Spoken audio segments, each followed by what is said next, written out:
I'm Sean Fennessey. I'm Amanda Dobbins. And this is 25 for 25, a big picture special conversation show about There Will Be Blood, and I have abandoned my child. We're going to talk about why this masterpiece from Paul Thomas Anderson, starring Daniel Day-Lewis, Paul Dano, Kieran Hines, a great number of other wonderful actors, is going to be on our list right after this. This episode of The Big Picture is presented by Amazon Prime. You know how in every great holiday movie, there's that last-minute scramble to make it all come together? From gifts to hosting essentials, Prime's fast shipping is always there for you during the holidays, especially when it's last minute and just can't wait. So if you need fast, free delivery that saves the day, it's on Prime. Head to amazon.com/prime to shop now. Okay. Well, here it is. It's the Paul Thomas Anderson movie. Yeah. We've been waiting a long time. It's not number one. Listen, it's not. It's not. It was never going to be.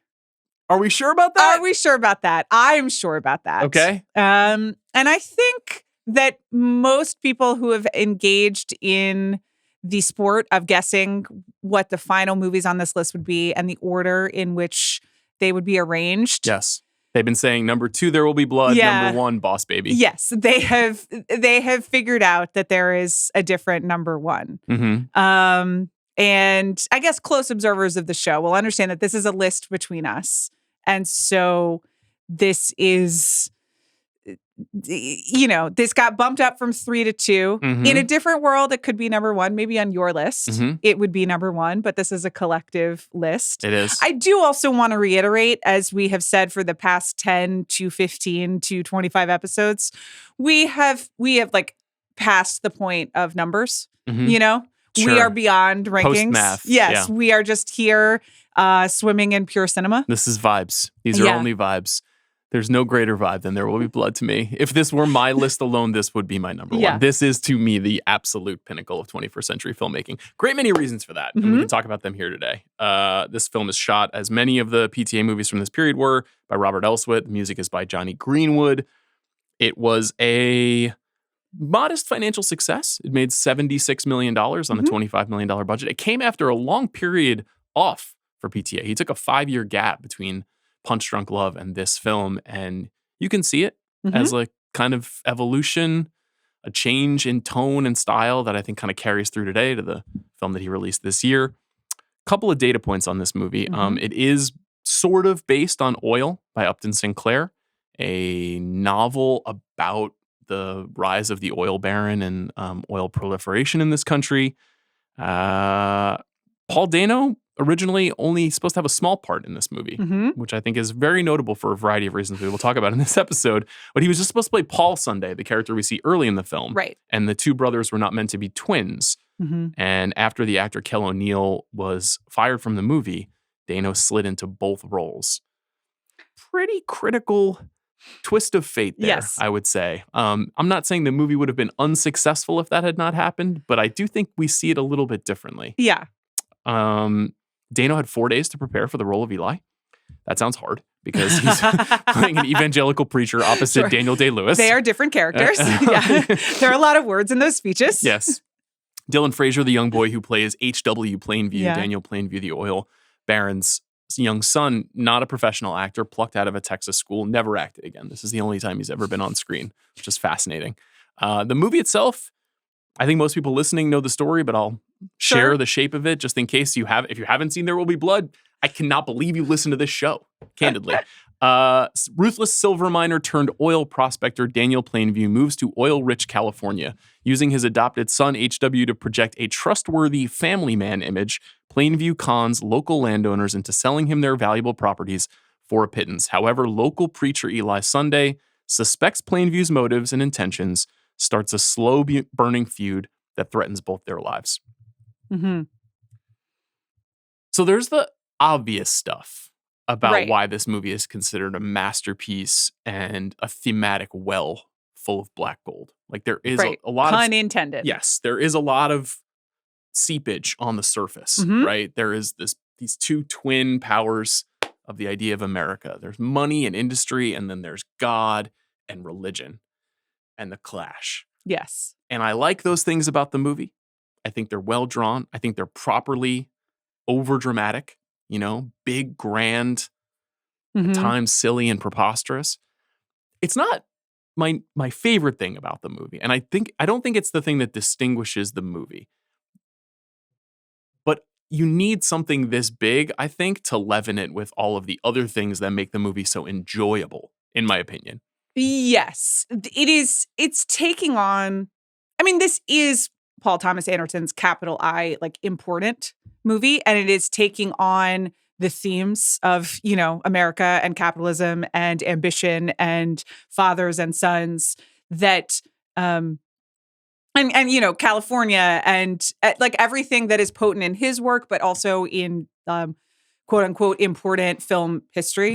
The legends loom large in this setting and in this movie, and it's a direct, not even response, but it is Paul Thomas Anderson cannibalizing all that came before him and making his own version of it. And so it needs to not just wear the clothes of everything that came before it, but hit all the notes of great cinema for it then to be able to tweak it in all of the ways that Paul Thomas Anderson does, and to make this movie not just, a grand treatise on, ambition in America and money, but also just a really discomforting, fucked up, gets under your skin movie about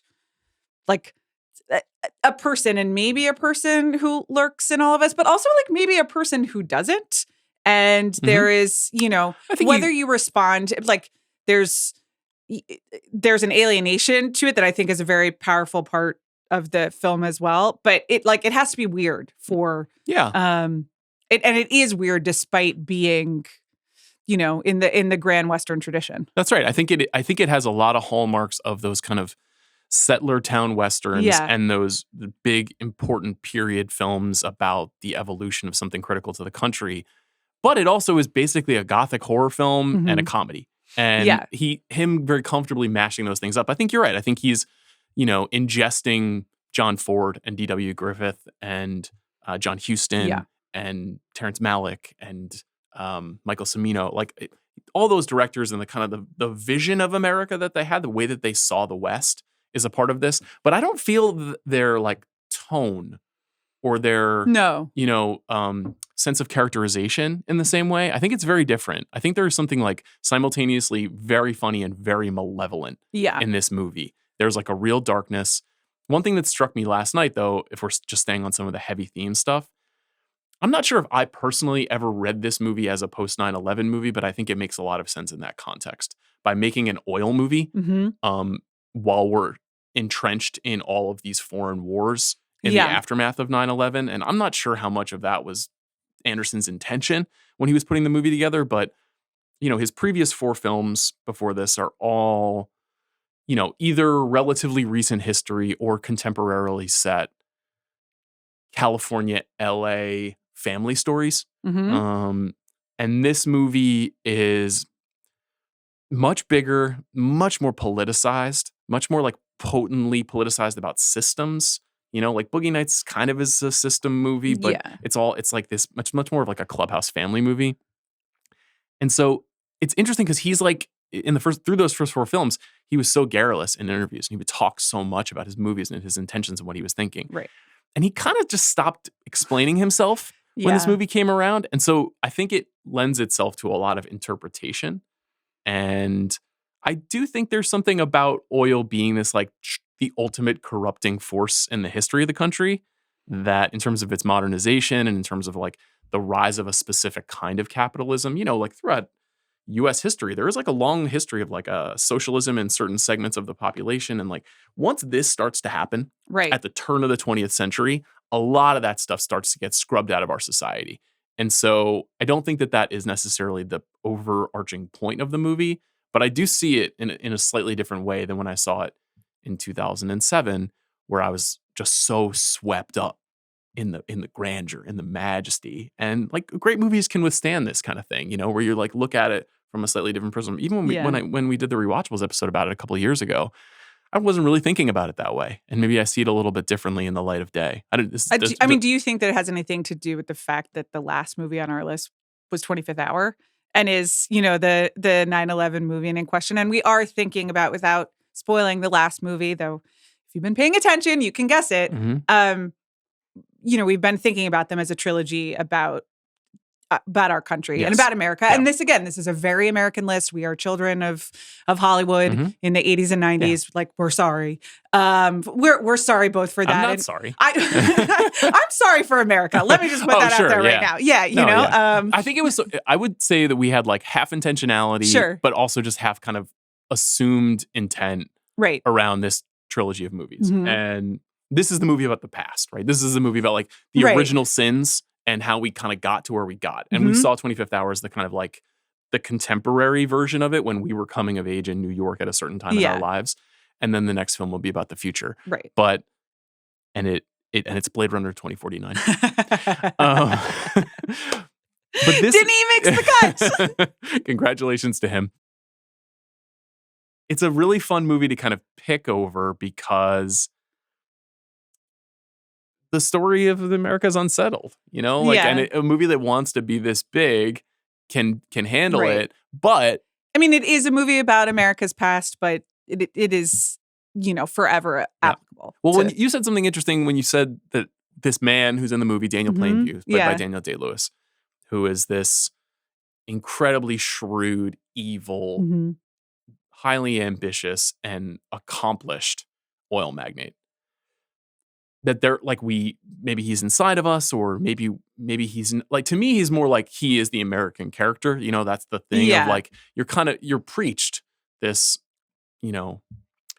unrelenting drive to succeed, to grow, to do more, to encroach upon literally more and more space in the world. You are, the American man is, which I do think, there is, this is a very, very male movie. What about the CEOs? What about the girl bosses? Are they not encouraged to do the same? Yeah, with like 40 years too late, Right. And then as soon as anyone read their Slack messages, we got told to go away again. Yes. Not a lot of women in this film. No. It's not something that, but you know what? Probably accurate that's to the fine. setting. I'm not saying it's a very male movie as a critique, but I do experience it as a, like, I don't watch this embodiment of the American ideal and think like, yeah, that's what I like was taught to be. Mm-hmm. And maybe some of that is, socio-political of, my gender and time. And some of that is just me being like, that's a little much, like, calm down, sir. Yeah. But I mean, he's a rageful, murderous psychopath. Well, not at the beginning. Well, we don't know. That's true. I think that's part of the ingenious design of the movie. And we've been having conversations over the last 5 years about horror movies in particular, and the way in which they feel the need to explain the events that take us to this point. And one thing that I find so rich about Daniel Plainview is we don't get a flashback where he gets bullied at 9 years old, or we see that he's a closeted gay kid and he can't express himself, so he has to take it out on the world. Or there are all these different ways you could be like, well, this is why Plainview is the way that he is. The movie is not interested in that. Yeah. That would be a little bit too simple for a movie that I think has this kind of ambition in terms of what it's trying to communicate about its characters and the world at large. I really like that about it. I do as well. I really like that it doesn't, and there, in Paul Thomas Anderson's head, he may know everything. Or in Daniel Day-Lewis's head, when he was preparing the character, he may have his idea of what it was. Right. And the movie even gives us moments where characters talk about the past. When he says, like, I was working at geological research in Kansas and I had to get out of there and I don't like to explain myself. And then and then he stops talking. And it's one of the only times we really hear about his past in the movie. I like the idea of, Lucifer just kind of landed on this country. And though I do as well. And I really, really appreciate the lack of explanation, or really, that's just a responsive critique, right? To 5-10 years, not just in horror movies, of us having to watch like the flashback original trauma scene. And we're like, yes, it's very sad. Your dad was like mean to you. And I'm pretty sure that Daniel Plainview's dad was mean to him based on everything I've seen in the film, but I don't need that shown to me. One assumes. I don't need to literalize it. What if his dad was really cool? Just like, and he just wanted to be maybe. Daniel's friend? Yeah. And he was just like, you want to go surfing? Right. But so when I was rewatching last night, I did that. Well, we'll come back to surfing in a second. I was watching the scene of him on the train with the baby in the basket. Mm-hmm. And the baby is just grabbing at his facial hair. And there is I was like, is he evil right now? There is something very tender about that moment. Yes. And to me is meant to lay the foundation of that this character feels something for this child. Mm-hmm. And there are a few other moments like that that to me suggest that it's not, Deus Ex or like Lucifer Ex Machina. Mm-hmm. But that's my interpretation based on watching it last night and wondering about it. I think there's no doubt that Daniel Plainview has love for HW, his adopted son, that he shows him affection in a way he shows no other person, right. that the only time he shows affection to another person is Mary because HW shows affection for Mary. Mm-hmm. And so the only person that he really has time for emotionally is his son. So it's not that he is Satan himself. I shouldn't say that. But I think what that's meant to show us is just how corrupting this level of power and wealth is. That he ultimately rejects his son and loses his son. And that even though that love that he feels for him is not enough to sustain this just deeply disturbed and angry person. And I think that's pretty powerful because one, HW adorable, I mean, just a heartbreaking, really cute kid. It's funny that you find this a funny movie because I find all of the HW stuff so upsetting that I just I can't laugh throughout any of it. I not once. Yeah. No, I burst into tears last night. The scene when HW is on the derrick and it explodes with the gas and then it leads to the fire, which is just truly one of the most extraordinary set pieces in movie history. I do not understand how they made that work. They built that from the ground up. There's tremendous effects work in that scene. But when you see that it's HW who's the one who's blown off and then the sound cuts out of the film, and we know pretty quickly that HW has lost his hearing. And eventually his father retrieves him and carries him back to the mess hall and he lays him down and he's trying to communicate with him and he can't hear. And he says, I can't hear my voice.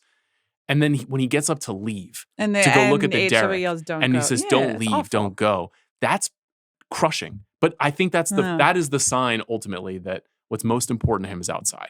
That it's what HW is not most important to him. Or he makes the choice in that moment. Yes. And to me, that's great thematic storytelling. That is without explaining, I need to go see my well. It's much more about what the characters are doing without discussing it. Right. And showing us where their priorities ultimately lie. I find PTA to be extremely good at this in his movies of using character action to explore and explain how they're feeling and what they're motivated by. Yeah. So I do think that the movie is very emotional, and you're right. Plainview's not pure evil, but he's like a vessel for what can happen. Right. But that's the moment of him turning, and he keeps turning. You wrote that you're also very affected, as am I, by the scene of Daniel leaving HW on the train when he goes off to school. Brutal. And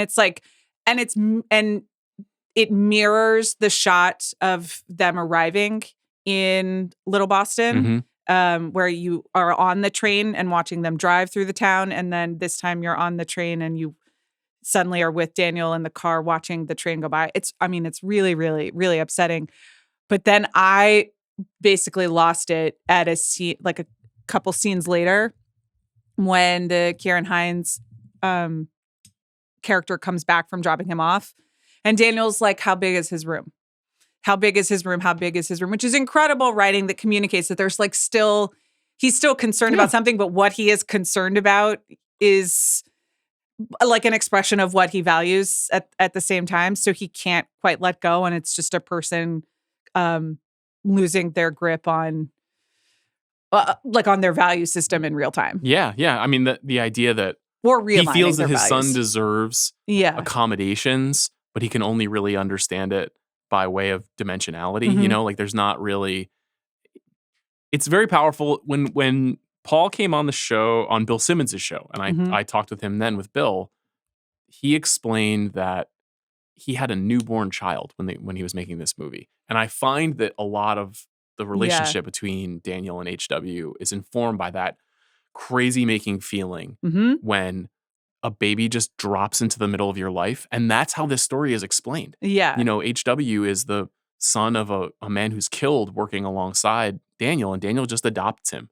And that is kind of what it's like when you have a baby. Especially for somebody who didn't carry a baby. I was going to say, I mean? it's very different, but yes. First you there was no you, and then you're here. Yeah. And it is the most important thing in the world to you. And like these are ideas I find that are not as explored about this movie as much. Like I opened this conversation with the America and oil and God, but I think I'm most moved by it, and it persists for me beyond that feeling I had where I was like, oh my God, I love this so much the first time that I saw it. Because it just gets deeper and deeper. Like you get a little bit older and some of the things still feel more powerful. Like two parents talking about, parenthood in movies. But no, it is true that rewatching this a couple times after having kids, what's funny, what's important, the points of emphasis like do shift, and that's completely natural. It's interesting though, this to me, you're right that there is a literal like baby dropped into your life. It is like, baby boom, but for oil.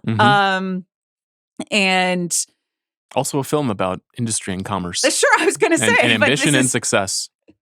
But great double feature. And I think that you're right that this is a pretty apt experience of what it's like to become a father.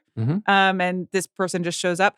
But at the same time, this film to me is still, I still feel like it's written by a son rather than a father, if that makes any sense, or at least someone who's still, who's most of his experience with that relationship is being the son instead of the father. And there are like 3 different son figures who are in there trying to figure out what's going on with Daniel, and they can't quite. And obviously Magnolia is, the father-son relationship from the son. It's same with Boogie Nights. Yeah, Dirk exactly. Diggler and Jack Horner. This is the flex point. Yeah. And really the master is the flex point. And then, but it was interesting to think about that because certainly One Battle After Another, but his most recent movies are like from the other side. They're father movies. Yeah. And it's interesting to watch it shift. Yeah, I agree with you. I think it's also because the movie is so biblical. There's literally an Abel who is the father of 2 boys. Like there is there's a lot of these threads of the difficult relationships that grown men and their young children have, and the ways in which they disagree and thrash, and the way that has like tremendous consequences on everyone around them. The movie is very clever about that. And it's also clever about like kind of the duality in all people, the idea of Eli and Paul being twins and what's split between them. And some of that is like happenstance. The movie wasn't written to be that way. But then when you watch the movie, you're like, oh, this actually deepens my understanding of some of this stuff. So even if you just put aside all this big, heavy thematic stuff that's coursing throughout the movie, from a purely movie-making perspective, it's quite good. It is. I'm 2 thumbs up. I'm trying to think of what's the correct hyperbole. Like I wrote down total cinema, and we've been making a joke about total cinema, baby, for a long time. But when you consider the production design and the Greenwood scoring the film and just kind of going to another level, this is his first film without John Bryan as the composer, and the long stretches, the building of the train and the derricks, and the idea of the church operating in the shadow of the oil. And then you consider the cast, and we can talk a little bit about Daniel Day-Lewis and maybe what this means. We did do the Daniel Day-Lewis Hall of Fame earlier this year with David Sims, and this was an Otto Green for him, obviously. He won an Academy Award for this performance. I believe it is the performance of the 21st century. True. Fair. I do think you could make a case, tell me what you think about this, that this is like the end of a certain style of acting, or a certain style of like acting persona communication, the person who like completely turns themselves over to something and it not being ripe for mockery. Like it sounds like Daniel Day-Lewis was challenging on the set of this film, right? Because he was trying to embody Plainview all the time. And, I think back to that New Yorker piece that Michael Schulman wrote about Jeremy Strong, and how Jeremy Strong just kind of gets like pilloried for being too serious. And this was a time before pretension was mocked in the same way. I don't think it's the last time that Daniel Day-Lewis gets away with it because, the Lincoln and talking like a Reed. And then, but there was like a jokiness around the Lincoln thing, sure, and even then to the point of CR developing the bits, And then I guess Phantom Thread is it's a lighter performance, and feels closer to maybe just how he sounds and looks in the world sometimes. I guess so. Though he was like a 50s couturier. It's not, that's closer to him disappearing and making boots for a while. It is, but I just mean in terms of like his speaking voice and the energy that he's emitting as a creative person. Like this is like a, mustachioed American demon. Like it's a very different, it's very far from who he actually is. Well, forever after this, you're always there's no performance that is going to like exceed it. So you're always just in the shadow of it. Yeah. And it's like someone doing their DDL and Phantom Thread, and and that's probably very good, but this performance looms the largest. It really does. Ambition. Mm-hmm. You mentioned that men are taught this. Yeah. I'm not sure if that's true. I think maybe it's communicated by the world. Yeah. Maybe that's it. But no one sat me down and was like, what you need to do is try really hard then maybe it succeed. Is just communicated to your generation and the generations before. But yeah, I do feel, as we do this project of this podcast together, as well as 25 for 25, and also just observing, you and my husband and all the other people, there's something expectation wise about like ambition and chest beating that is communicated to you, that it's not that I'm not competitive and it's not that I don't want to be great, but it's expectation that I guess was not built in for women of my age. And so I feel freer than your you expectation do. Was barefoot and pregnant in the kitchen. I get it. Or marry a doctor. Which is, that would have been great. I would have married a doctor. I don't feel that I would get along constitutionally with a doctor, Well, we know you couldn't speak to a dentist, so that's off the table completely. As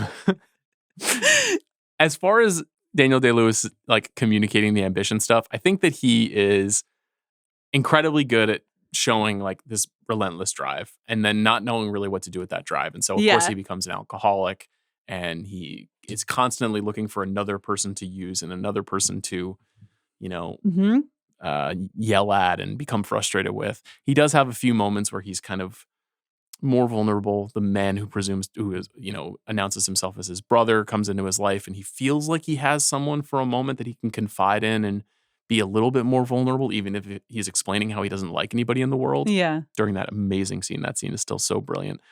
But, the men will build an oil empire instead of going to therapy thing. Yeah. It does apply here. Like this is a person who maybe if he just had one person he could really talk to might be doing a little bit better. Yeah, I guess so. But then it's not a good story, Well, that is the thing. Like therapy is the enemy of good cinema. It's very, very, it's very great true. for us, but it's really not helpful. And again, that's maybe if he even understood, I suppose a therapist would be like, we do need to locate the childhood scene, we need to understand what's I don't want going that on. Yeah, I don't want that filmed. I don't want his therapy session filmed for my entertainment. I think also in terms of the movies that PTA was making before this and after this, really, like he's a master synthesist. He's very similar to a lot of his contemporaries, Tarantino, Soderbergh, these guys who've like watched 75 years of film history and read a lot of books and understand story at a high level. And so they're constantly pulling things in. This is the rare case of literalizing, adapting a novel, or at least parts of a novel, basically the first 100 pages of Oil. And then you've got the Doheny family, this very powerful California family that kind of established a huge stronghold in Beverly Hills during the real rise of this city. And a lot of specific details are culled from real life events, which I find fascinating. And it's something that he has done again here and there. But, Inherent Vice is an adaptation of a novel, and One Battle is a semi-adaptation of a novel. But this is interesting to see him so distinctly pulling almost line for line. For example, I think the most memorable thing from this movie is I Drink Your Milkshake. To me, I Drink Your Milkshake is one of the first memes. Mm-hmm. It's one of the, I think, genuinely very few lines of dialogue from a 21st century movie that is on the level of, here's looking at you, kid. It's something that when you say that, you know exactly where you are. And you see the exact shot of the bowling alley. Yes. And the way that it's framed. Exactly. You can, in your mind's eye, exactly what the moment that it happens. That's hard to do.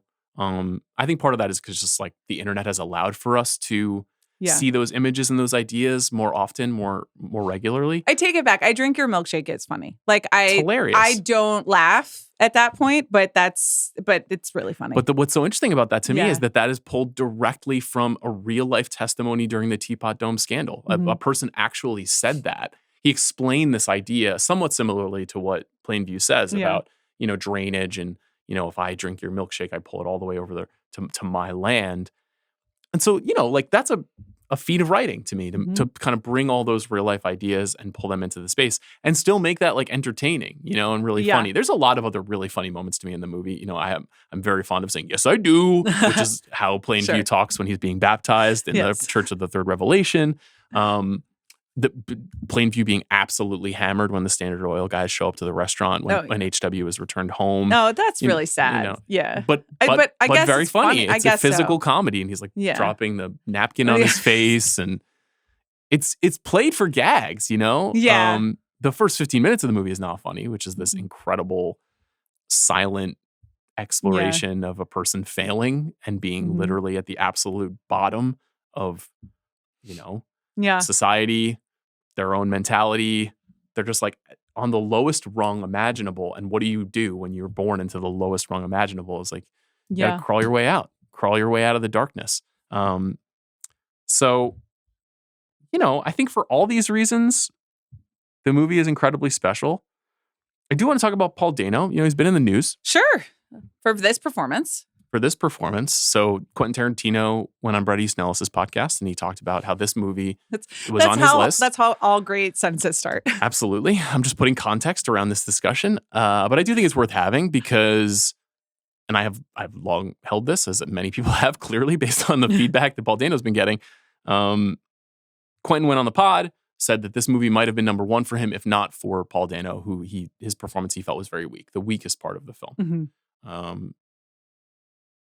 I don't see it that way. We've talked about it a little bit since then, and it's obviously created this like overreaction of people being like, "How dare you? Paul Dano is one of our great humans." Yeah, I'm not here to say that, but I think the idea of placing someone like him, who is a younger, not inexperienced, but relatively inexperienced, opposite Daniel Day-Lewis figure into this role. Also, the idea that Eli Sunday is this sniveling representation of like a certain kind of aspirant person who uses a different version of people's weaknesses and frailties to take advantage of them and take their money is extremely effective as like the two polarities of masculinity. And so I think he's like phenomenal in this movie. I think that he's great. I think he's very, very good. It kind of comes back to the fact that like I just don't care about religion as much as, and I understand its historical significance in this film, and also that the weakness is the point because whatever's going on with him is just not going to compete with whatever is going on with Daniel Plainview and with money and money and greed went out every time, and you really got to play the game at the highest level. The wolf in sheep's clothing that is like an evangelical preacher being like, I need another $5,000 or whatever is like is pointless and never had a chance and is meant to be seen as like weak and lame. Like that is that this person is just a loser who like is not gonna compete. I guess the point, but it does but like there is an unevenness to it. There is. I think the idea is ultimately that money and brute force conquers all. Yeah. That religion is nice as a way to kind of quell the masses and that keeps people in line. Sure. And it has utility to a businessman, and the way in which he is like kind of falsely obsequious to Eli and Eli's flock as a means to getting what he wants, I think is very compelling as a concept. But in the end, money literally bludgeons faith. Yes. You know, that it literally makes it impossible to believe in something that is greater than the system and that we operate under. Mm-hmm. And also, you know, faith gets outsmarted every time. Mm-hmm. I mean, he didn't see any of the drainage or the stock market crash coming, which is still one of the great. I was misinformed about our current economy. Yeah, his costuming in that sequence really with the cross around his neck is so amazing. One other thing about this movie is that it's hard to convey doom in a movie, and you can do it with music sometimes. You can do it by making your film seem very dark. You know, that the lights, there's very little light. This is a movie in broad daylight. Almost the whole movie is bright in the, you know, western vistas of California. But so it was filmed in Marfa. In Texas, yeah. But it's hard to like make a movie that makes you feel like everything is bad and where there's no hope. And yet there's something funny about that. Like the macabre sense of humor that the film has. I think that the Brahms violin concerto cue, which is used twice, when, you know, right after the blessing, when Daniel gets his first comeuppance on Eli and steals his thunder, and then at the end, which is just like, everything is very dark, and I laugh at that, like jubilant, like virtuosic music cue. Yeah, the other movie that I would probably draw in a similar lineage to this one is Barry Lyndon, where you very similarly like huge world production design, the frailty of masculinity, very similar themes, but also consistently using like music cues like that or costuming choices to convey the kind of silliness and the kind of like false upbeat in this world that is super smart. You know, you mentioned Marfa, Texas. This film was shot, I guess, roughly 10 miles away from No Country for Old Men. And it came out in the same year. It did. This is also the same year as a number of other great movies, including Michael Clayton, which is on our list, The Assassination of Jesse James by the coward Robert Ford, Juno. One woman. Yeah. there was a woman in these movies. You know, it was a huge year for American movies and a legendary year. There Will Be Blood was nominated for 8 Academy Awards. It won 2. We mentioned Daniel Day-Lewis won. Robert Elswit also won for cinematography. It lost picture, director, and adapted screenplay to No Country for Old Men. Yeah. It's a little hard to quibble with, you know. I think No Country for Old Men is fantastic. I really have nothing bad to say about it. I love it. Just kind of a Thunderdome situation. Interesting sliding doors as we kind of ease gracefully into Paul Thomas Anderson's Oscar moment. How different. Don't jinx it. Is this real wood? I don't know. I don't know either. I'm not jinxing it, but I mean, we're you know. I know. Don't count your chickens. Okay. Well, they're not my chickens. Okay. They're Warner Brothers chickens, you know. I guess so. And I have no access to those chickens. The film also lost editing and sound editing to the Bourne Ultimatum. Okay. Hi, Chris. Sure. I mean, editing to the Bourne Ultimatum? Which one is Bourne Ultimatum? I want to say that's the second one. Oh, when it cuts at the end and he's watching Glenn Close and the Mobius. I honestly don't remember. It lost art direction to Sweeney Todd. You seen Sweeney Todd? The Demon Barber of Fleet Street? Oh, yeah. No, I skipped that one. Okay. Yeah. Sweeney Todd and Plainview had a bit in common. They could have been boys. Sure. I mean, facial hair? Yeah, they might have enjoyed a whiskey together. Reviews at the time, Manohla Dargis wrote a bang-on classic review of this movie when it came out. This is something that she wrote in her review. There Will Be Blood is very much a personal endeavor for Mr. Anderson. It feels like an act of possession, yet it is also directly engaged with our cinematically constructed history, specifically with films Greed and Chinatown, but also Citizen Kane, that have dismantled the mythologies of American success and in doing so replaced one utopian ideal for another, namely that of the movies themselves. That's an interesting insight. That, in a way, you can't really ever make a movie about history again because there have been so many movies about history. So any movie about history is invariably a movie about movies. And this is very much like I have synthesized again all of these grand visions. Chinatown, very interesting. I wrote a piece about this movie in 2017 and drew a lot of allusions to Chinatown as well, and the idea of John Huston, who is plays the villain in Chinatown. Yes. Who directed Treasure of the Sierra Madre, which is Paul Thomas Anderson's favorite movie, and him playing Noah Cross, a water magnate, a sort of powerful man in Chinatown, controlling natural resources and redeveloping California. Yes, to control the future, as he tells Jake Gittes. Chinatown and this movie are in a little dance about the history of our city and power and guys who are trying to get in control of everything. I mean, Citizen Kane is also a pretty important reference. And it is. And the, I guess, like the rubric through which we try to understand our history and the quote unquote great men of our history. Yeah, this movie doesn't seem to have as much interest in the media, which is kind of notable. Like even a lot of the tycoons of this time tried to manipulate their image, some of whom bought media companies like Charles Foster Kane. You know, a lot of those guys insisted on a certain kind of, or like the rise of yellow journalism is in part driven by tycoons who own newspapers. This movie is not really interested in that. Like Plainview is much more interior. Like he literally says, I want to make enough money so I can get away from everyone. Right. And I can relate to that. This movie is number 3 on the New York Times Top 100. Okay. It's number 4 in the Reader's Poll for the Times. It's number 1 on Rolling Stone's Top 100 Movies of the 21st Century. Okay. Number 3 on the BBC's 2016 21st Century Critics Poll. Are you sensing a trend? People like this one. This is a consensus top 5 film of the last 25 years. Yes, it is. Any misgivings about that? You're usually a little resistant to consensus.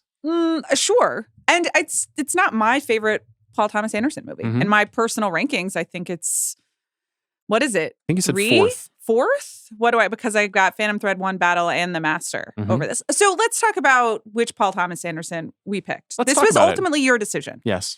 And I support you and I stand by you. And I think it's the quote unquote right decision. I was needling you up until the very end to do The Master. Because I think that is the fullest expression of PTA. And this is like the fullest expression of cinema, I guess. And I think that's right. More interested in the fullest expression of PTA.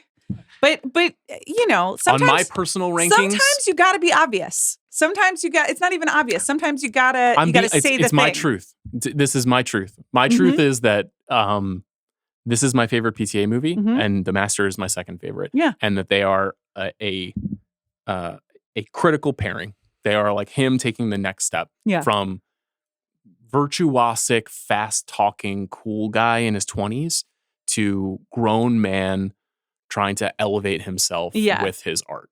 And The Master is much more mysterious than this movie. This movie is thematically fairly straightforward.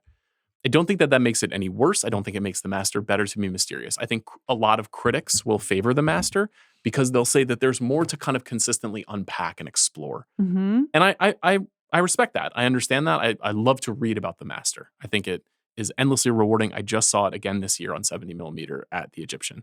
An amazing experience. I will watch the film many more times before I die. I think it's a beautiful love story, perhaps his most beautiful love story. I also think it's a movie about America, as you say. Certainly a movie about masculinity and faith. Yeah, and men and... But, what we look for when we have an absence. I think that movie also very smartly doesn't show us too much about its two main characters and their pasts. It just kind of insinuates a lot. It's like a trick that he picked up that you can also project onto him because he doesn't talk about himself anymore. And you can almost feel him like floating in and out of these strong male characters in all of his movies. I love The Master. If we could have had 2 movies from one filmmaker on these lists, I would have fought hard for it to be top 10. Okay. So it's not a bad call by you at all. Though, he has made several movies this century. He's got Punch Drunk Love, There Will Be Blood, The Master, Inherent Vice, Phantom Thread, Licorice Pizza, One Battle After Another. Now, you would advocate, presumably, for both Phantom Thread and One Battle After Another if this were your solo list. Yes. What do you think? You think Phantom Thread would come first? I don't know. I mean, it's hard. I always try to counterweight the recency bias.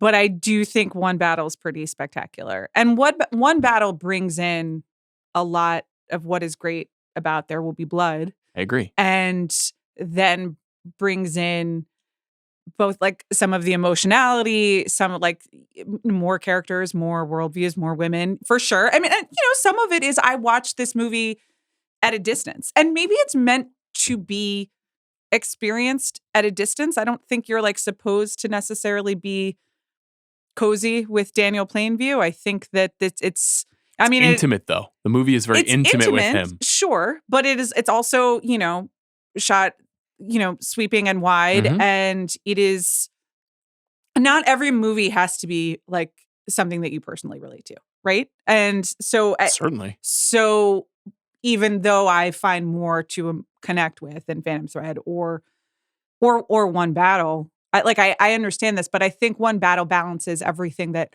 has really jumped out to me from the last 10 years of Paul Thomas Anderson's career, and big ideas about America and parenthood and and men working together to achieve something that There Will Be Blood has. So I guess it's personal preference. It is. I find One Battle After Another similarly not very mysterious. And I think that's one of the reasons why it's resonating in the same way that There Will Be Blood did. These are the two movies that have gotten the most rapturous response that he's made since Boogie Nights. It doesn't mean that One Battle After Another is going to be acclaimed forever as a masterpiece for all times. It has plenty of detractors. It's going to get even more detractors, presumably, when it wins Best Picture. That's inevitable. I'm sure at some point I will be retracting certain things. You know what I mean? It's just like through the arc of the experience, you can't help but be like, well, does this work or does that work? I think it's a great movie. We've made like 9 episodes about it. Yeah, we're going to make more. Yeah. It's just like it came out 2.5 months ago. I know. So I don't have enough distance from it. Well, we'll talk next week about the offer that you made me. Great. Okay. That sounds wonderful. Yeah. I didn't accept it, obviously. You've mentioned that like 5 times on a podcast that you did not accept an offer. Just you got to come with better offers. Just want you to know what that sounds like to the world when you say that. That you're a woman of strong conviction is what I'm implying. Yep, that's correct. Should we have done Licorice Pizza? I really like Licorice Pizza. I did too. I stand by what I said is that I like it even more now that it doesn't have the weight of being like yet another great, like one of like the magnum opuses. Yeah. It can just be it's his Linklater great movie. It's a hang. It's a great hang. People contain multitudes, including Paul Thomas Anderson. Yes, although perhaps not Daniel Plainview. Yeah, I guess so. Debatable. Recommended if you like. I mentioned The Treasure of the Sierra Madre. Manohla Dargis mentioned Citizen Kane. I wrote down The Night of the Hunter, the severity of violence and religion in our society and culture. I mentioned Barry Lyndon already. Yeah. Anything, obviously, all of the I was going to say PTA any other films, Paul Thomas Anderson movie. We don't need to recommend people see something in case they haven't seen There Will Be Blood. They've seen There Will Be Blood, right? They've seen it. If you haven't seen There Will Be Blood and you listened this far, I don't want to know about it. Keep it to yourself and then go watch it. Okay. You feel good? Well, I think we've made the right choice and I feel good about that. I do too. We're almost done. Yeah. I'm excited. I saved my number 1 rewatch for a little treat. Because I have to budget. When are we doing that? Monday? Yeah. Okay. Yeah. First. I got to rewatch it. First. Yes. Before things really devolve. Yeah. Okay. That'll be exciting. And then, but wait, how is it possible that this is, when is this running? Oh, I see. Okay. I get it. It's a complicated release schedule here. We're recording many episodes concurrently. Well, I know, but so we're recording our number 1, and then we're recording the episode that listeners will hear next. Yes. Which is? The next episode that you will hear is a breakdown of 2 more certified American masterpieces. I'm referring, of course, to Anaconda, and The Housemaid. That's going to be our second to last episode of the year. Right. And our last episode of the year will be number 1. We'll see you then.